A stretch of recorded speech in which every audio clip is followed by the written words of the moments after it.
BBC nange nsanyusa okulaba ssebo twagala tu just weyambe buterevu yaffe just go to endowooza nga bwolaba omusango guno nga bwogulaba nenyingira Hajati yajayingiddemu amanya Sylvia Autopatsi nga bulijjo omusango guno nze ensonga lwaki nzize wano leero ku kooti njagala kakasa ebintu ebyogerwa byendaba byembalira ku media ne ntaje balesemu Hajati ate alinga yazo omusango nga bamudusiza misine tumulabye nako motoka eze kuba obugome paka munda kuva kumaka kuyingira kadukulu buzibuki sinabutegeera nange newunyiza nnyo engeri Hajati gyayingiddemu munda awo tebadde yaabwe badde nga muzi wa musango olwase okubeera wano ebyokwerinda byali bingi abantu bamuwolekereza ebigambo ebingi ndowooza ensonga lwaki kirabika naye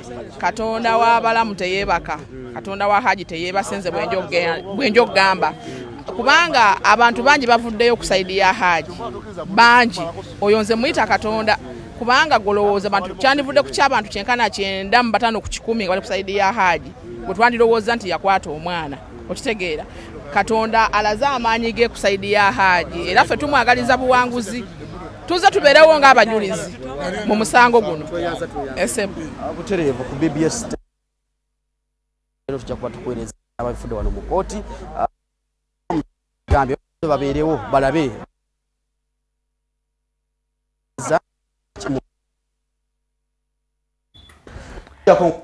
kale tweyanzeege byonna bituufu naye kyesaagala tutte ye confidence y'abantu mu kooti z'amateeka kubanga ffenna tumaliza gye tukola ki gye tutwala emisango gye tusuubira obwenkanya amaanyi g'abantu bano ge balaga mbadde nsaba bagatunuulize kooti okusala obwenkanya. Also, I was going to ask, I don't know if you have the answer. Enamba y'abantu bano egenda ku kooti esobola okuinfluencinga okusalawo kw'omulamuzi? Wabula esobola okukakasa public nti kooti esobola okusala amazima oba ontegeera oba kooti esobola okutunuulira ensonga mu bwerufu bwayo singa sayidi eno ey'abantu era esobola okwedifendinga mu maaso g'omulamuzi. Bano abantu balina point we batuukira eri mu kaduukulu okubako kye bawooza. Bagoberezi nze mu byonna kyolanga nti byonna bituufu. Omanyi wali kintu kibi nga kuba mu musango nga tolinayo n'agamba nti wendi ku lulwo. Aliwo ku lulwo omulabira ku ki? Nga kye bakola. Naye kye saagala beba abazze ku kooti okwambala ekyoya basale omusango. Oba ntegedde bulungi. Kyenjagala abazze ku kooti mutunuulire omulamuzi oludda mwe luleeta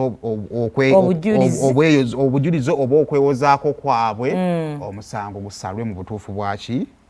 So twandibadde ku kooti nga buli luuyi luzze kubugiriza muntu waalwo so si kuteeka ludda lumu kunyigiriza ludda lumu yensobi yokka eri mu kukolebwa. Nze sirina buzibu bantu kujja kubanga ffenna mu bulamu gye tutambulira tomanya ng'ojja kwetaaga abantu aboddemu amaanyi.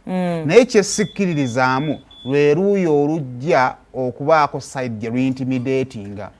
Luli Hajjatu yali afuluma nga Nalongo Kitona amufulumya waliwo abaakuba n'enduulu. Ebigambo byamuwerekera. Ontegedde bulungi. So toyinza kunenya Hajjatu leero kubanga ajjidde ku kabangali yaki. Ne buvidiyo bwasembayo ng'ali ku Nasa Road abangi. Ekyokubiri mu byonna bintu bisinga okummisa abantu beyiro yali mu kkomero okujja okutaataaganya okunoonyereza n'obujulizi. Kaakati mmwe amaanyi ge muteeka ku kooti n'okusonga olunwe mu Hajjati singa sayidi eri eteekayo defense eyo n'obujulizi obuli on video Haji anaafuluma. Anyway, byonna ffe amaanyi tubirese eri omulamuzi tulabe we gunaggwa naye kisinga ekituufu obwenkanya eri anyigirizibwa yenna bwe kyekisinga obukulu. Kale tetugenda kubanga tusukkawo zuka n'ensonga yayingidde nedda nnyabo ziri 45 olugoye olw'olutalo lumalayo ku 3 olutambula